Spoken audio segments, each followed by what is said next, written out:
మీ business ఏదైనా మీ ఊర్లో promotion చేయాలంటే అది సుమన్ టీవీతోనే సాధ్యం. ఇప్పుడే సంప్రదించండి. ఇన్స్టా ఐడి కడప రౌడీ పిల్ల అని పెట్టుకున్నారు. ఏంటి రౌడీ పిల్ల అనే దానికి అర్థం ఏంటి? ఎందుకు పెట్టుకున్నారు?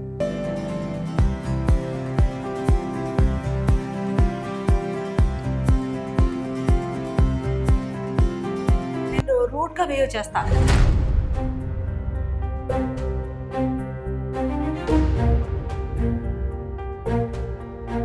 ఈవెంట్స్కి వెళ్ళేటప్పుడు భయపడుతూ ఉంటారా మీరు? Compulsory, definitely. ఎందుకంటే మేము అమ్మాయిలం కదా, చాలా భయపడుతూ వెళ్ళాలి, భయపడుతూ రావాలి కూడా.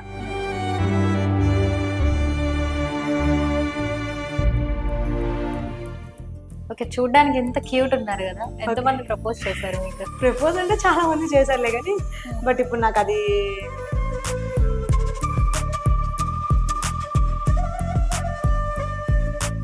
మరి మిమ్మల్ని ఎవరైనా కమిట్మెంట్ పరంగా ఎవరైనా ఇబ్బంది పెట్టారా?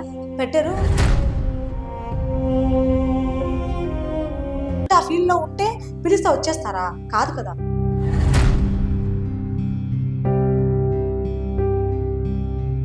కానీ మేము ఎంత కష్టపడి 4 hours 3 hours కష్టపడితే కానీ మాకు ఆ డబ్బులు రావు.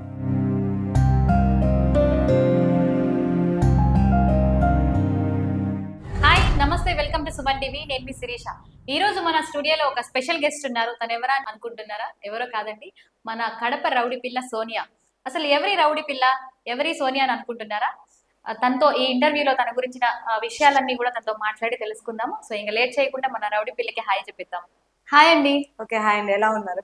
బాగున్నా, మీరు ఎలా ఉన్నారు? చాలా బాగున్నా అండి. థ్యాంక్ యూ సో మచ్ నాకు ఇంత మంచి ఆపర్చునిటీ సుమన్ టీవీకి అండ్ కిషోర్ గారికి especially thank you so much అండి. నన్ను గుర్తించి మరి థ్యాంక్ యూ సో మచ్ అండి సుమన్ టీవీ. ప్రాపర్ ఇక్కడ కడపేనా? లేదు, నా ప్రాపర్ వచ్చేసి బ్రహ్మంగారి మఠం.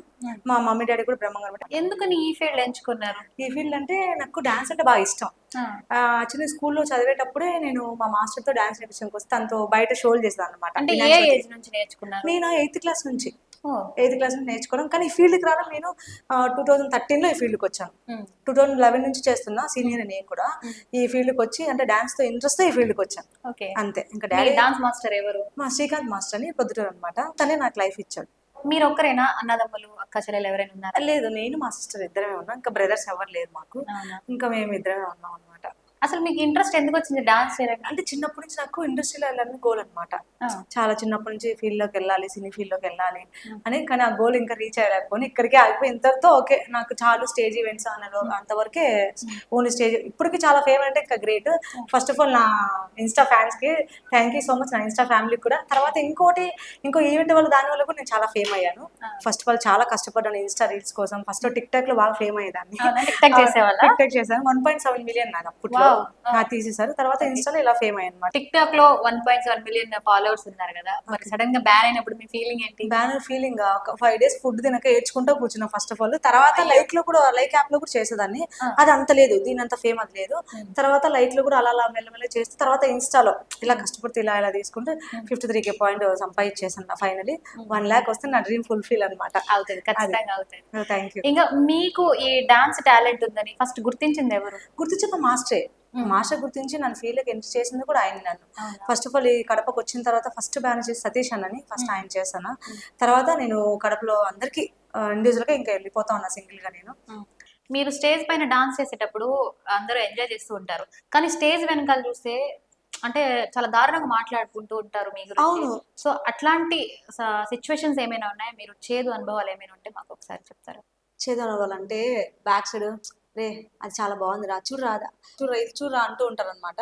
బట్ అవన్నీ నేను పట్టించుకోను. బికాజ్ వాడు నా ముందర మాట్లాడలే మాత్రం వాడికి 2 చెంపలు అదరగొట్టేస్తా. ఫస్ట్ ఆఫ్ ఆల్ నాది అది నా టార్గెట్. అంటే ఆ ఫీల్డ్ లో ఉంటే పిలిస్తే వచ్చేస్తారా? కాదు కదా. అందరూ ఒకేలాగా ఉండరు కదా.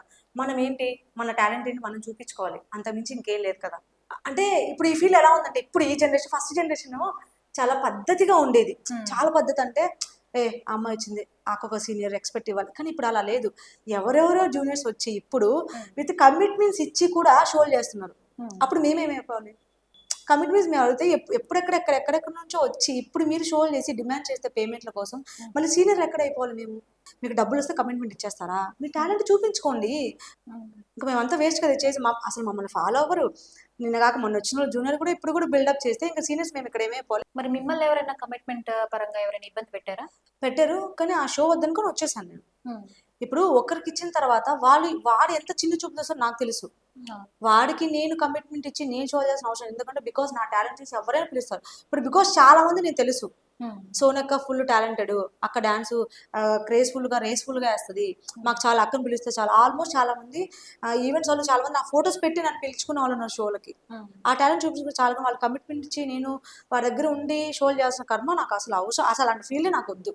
ఫస్ట్ ఆఫ్ ఆల్ ఇంకోటి, దయచేసి మమ్మల్ని గుర్తించి మాకంటూ ఒక ఐడెంటిటీ కార్డ్ ఒకటి కావాలి, మాకంటూ ఒక ఆర్కెస్ట్రా వాళ్ళకి ఒక మంచి అమ్మాయిలకు కానీ అబ్బాయిలకు కానీ ఒక మంచి ఐడెంటిటీ కార్డు ఇప్పించి మాకు ఒక కమిటీ వాళ్ళకి కూడా కొంచెం ప్లీజ్ దయచేసి మాకు ఏదో ఒక హెల్ప్ చేయాలి. ఎందుకంటే పోలీసు వాళ్ళ దగ్గర మాకు ఒక రెస్పెక్ట్ కావాలి, ఎందుకంటే అది వాళ్ళ బాధ్యత. ఎందుకంటే డ్యూటీకి వెళ్ళినప్పుడల్లా మనం చెక్కింగ్ చేయదు కామన్, కానీ కళ్ళు కామంతో చూడకూడదు ఎప్పటికైనా సరే, ఎందుకంటే ఎలక్షన్ కూడా అది కామన్. కానీ మీరు అదే పనిగా వచ్చి చూసి మీ నెంబర్ ఇవ్వండి అంటే అది ఎలా ఎంత ఫీలింగ్ గా ఉంటుంది, ఇన్నర్ ఫీలింగ్ మాకు కూడా ఉంటది కదా, బాధ ఉంటది. ఎన్ని ఈవెంట్స్ చేశారు మీరు? అంటే ఒక ఈవెంట్ కి ఎంత సంపాదిస్తారు? మీకు గుర్తింపు రావడం ఎప్పుడు స్టార్ట్ అయింది? 500 నుంచి స్టార్ట్ అయిపోయా ఈ ఫీల్డ్ లోకి. ఇప్పుడు నేను ఇంకా ఫేమ్ అయింది ఏంటంటే ఇన్స్టాలో చాలా ఫేమ్ అయ్యాను నేను. చాలా మంది నన్ను ఎక్కడికైనా వెళ్తే సెల్ఫీ అడగడం, కడప రౌడీ పిల్ల, ఎక్కడికైనా మాల్కి వెళ్తే అడగడం, నాతో సెల్ఫీ దిగడం, దానివల్ల ఇంకా నేను ఫేమ్ అయ్యాను బాగా మంచిగా. అది యాక్చువల్లీ నా ఇన్స్టా ఫ్యాన్స్ వల్లే చాలా ఫేమ్ అయ్యాను. బికాస్ అది కూడా నాకు I'm very happy, feeling very happy అదైతే మాత్రం. ఇన్స్టా ఐడి కడప రౌడీ పిల్ల అని పెట్టుకున్నారు. ఏంటి రౌడీ పిల్ల అనే దానికి అర్థం ఏంటి? ఎందుకు పెట్టుకున్నారు? కడప రౌడీ పిల్ల ఎందుకు పెట్టారంటే నేను రూట్గా బిహేవ్ చేస్తా, ర్యాష్గా మాట్లాడిపోతా ఫస్ట్ ఆఫ్ ఆల్. దానివల్ల చాలా మంది నువ్వు రౌడీ అక్క అంటారు అనమాట. సో ఎందుకు నేను కడపే కదా, ఎందుకు కడప రౌడీ పిల్ల అని పెట్టుకోవద్దని ఫస్ట్ నా సోనియా ఇన్స్టా ఐడి, దాన్ని తీసేసి కడప రౌడీ పిల్ల అని పెట్టుకున్నాను అనమాట. చాలా అంటే అది ఎవరైనా సరే రూడ్గా మాట్లాడేస్తా, రూడ్గా కొట్టేస్తాను నేను. అది ఆ క్యారెక్టర్ అనమాట నాది. నేను ఎవరికి భయపడను, నా తప్పు ఉంటే భయపడితే, తప్పులు ఉంటే ఎవరికి భయపడను. అండ్ ఇలా ఫేస్ టు ఫేస్ మాట్లాడేస్తా, వాడితో నేను తేల్చుకుంటా. అది దానివల్ల నేను అలా మార్చేసుకుని కడప రౌడీ పిల్ల అని, బికాస్ అది బాగా ఇంకా ఒక పీక్స్ లోకి వెళ్ళిపోయింది. అవును. ఇంకోటి ఏంటంటే ఇంకా ఫేమ్ వచ్చిందంటే భవానీ ఈవెంట్స్ అనమాట. బద్వేలు అంటే ఓన్ కాదు, ఒక తమ్ముడు లాంటి నాకు. వాడి వల్ల నాకు పవర్ స్టార్ సాంగ్ చాలా ఫేమ్, అది నాకు చాలా ఫేమ్, కంటిన్యూగా చేస్తాను ఆపకుండా సాంగ్ అయిపోయిన వరకు. వాడు ఎప్పుడు ఇన్స్టాలో పోస్ట్, దానివల్ల ఇంకా ఫేమ్ అయిపోయాను నేను, ఆ వీడియోలో ఇంకా ఫేమ్ అయిపోయాను. బికాస్ వాడు తీయడం వల్ల, నాకు ఆ పోస్ట్ చేయడం వల్ల తన ఈవెంట్స్ లో చాలా ఫేమ్ అయిపోయాను నేనైతే. ఒక అమ్మాయి అయ్యుండి వెనకాల ఇన్ని ప్రాబ్లమ్స్ ఫేస్ చేస్తూ స్టేజ్ పైన డాన్స్ చేసేటప్పుడు ఆ బాధ కళ్ళల్లో కనపడకుండా మొహంలో సంతోషం కనపడేలా ఎలా డాన్స్ చేస్తారు? అది అలవాటు అయిపోయింది మాకు, ఇంకా అది అలవాటు అయిపోయి ఆ బాధను అలాగే మింగుకుంటూ, మా ఇంట్లో పేరెంట్స్ చెప్పుకోలేక, ఎందుకంటే వాళ్ళు చెప్తే వాళ్ళు ఫీల్ అయిపోతారు అని చెప్పుకోలేక, దాన్ని మేమే మింగుకుంటూ మేమే చేసుకుంటూ అలా కంటిన్యూ, అలా స్మైల్ చేసుకుంటూ కంటిన్యూ షో చేసుకుంటూనే ఉంటాం. అంతకుమించి మేమేం చేయలేం కదా, చేసే ఆప్షన్ కూడా మాకు, ఎందుకంటే బికాస్ మాకంటే ఒక ఐడెంటిటీ ప్రూఫ్ ఉంటే ఇదో స్టేషన్కి వెళ్ళి ఇది జరిగింది మాకు ఇలా చేయగలం, కానీ ఆ ఆప్షన్ కూడా మాకు లేదు కదా. బికాస్ దానివల్ల మేము సైలెంట్ అయిపోయి మా షో మేము చేసుకొని వెళ్ళిపోతూ ఉండాలి అంతే. ఈవెంట్స్కి వెళ్ళేటప్పుడు భయపడుతూ ఉంటారా మీరు? Compulsory, definitely.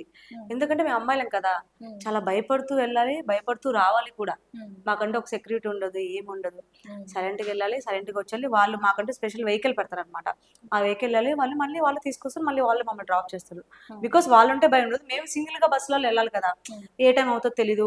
కొన్ని టైమ్స్ లో బస్సులు ఉండవు, అక్కడ బస్ స్టాండ్ లో వెయిట్ చేయాలి, అక్కడ చుట్టుపక్కల ఎవరు ఉండరు కదా, అదొక భయం పెట్టుకుని బతుకుతూ అలా షోలు చేసుకుంటూ డైరెక్ట్ గా ఇంటికి వెళ్ళిపోవాలి. వెహికల్ ఉంటే మాకు భయం ఉండదు, ఎందుకంటే ఆరెంజ్ పక్క నుండి మమ్మల్ని తీసుకొచ్చి మళ్ళీ డ్రాప్ చేస్తుంది సేఫ్ గా, అదొకటి హ్యాపీ. ఓకే, చూడడానికి ఎంత క్యూట్ ఉన్నారు కదా. ఎంతమంది ప్రపోజ్ చేశారు మీకు? ప్రపోజ్ అంటే చాలా మంది చేశారులే కానీ, బట్ ఇప్పుడు నాకు అది వేస్ట్ ఆఫ్ టైం, దాని గురించి నాకు డిస్కషన్ కూడా అవసరం లేదు. First of all me life లో మర్చిపోలేని ఒక సంఘటన చెప్పండి, ఒక రోజు అంటే మా డాడీ చనిపోతుంది, బతికాడు, బతికించుకున్నాను. అది నేను ఎప్పుడు నా లైఫ్ లో మర్చిపోలేదు, ఒక మెమొరీ నాకు. చచ్చిపోవాల్సిన మా నాన్న బతికించిన, ఐఎమ్ వెరీ హ్యాపీ. అదైతే మా నాన్న నేనే చూసుకోవాలి. మా మమ్మీకి వినిపించదు, మా మమ్మీ కొంచెం చూడు అనమాట. మా మమ్మీకి ఒకటి చెప్తే ఒకటి వినిపిస్తుంది, బికాస్ నేనే హాస్పిటల్ ఉండి నేనే చూసుకోవాలి అని నేనే చాలి. రీసెంట్ మా అమ్మకి అంటే ఒక 2 years బ్యాక్ మా అమ్మకి గర్భసంచిలో క్యాన్సర్ గడ్డ ఉందన్నమాట.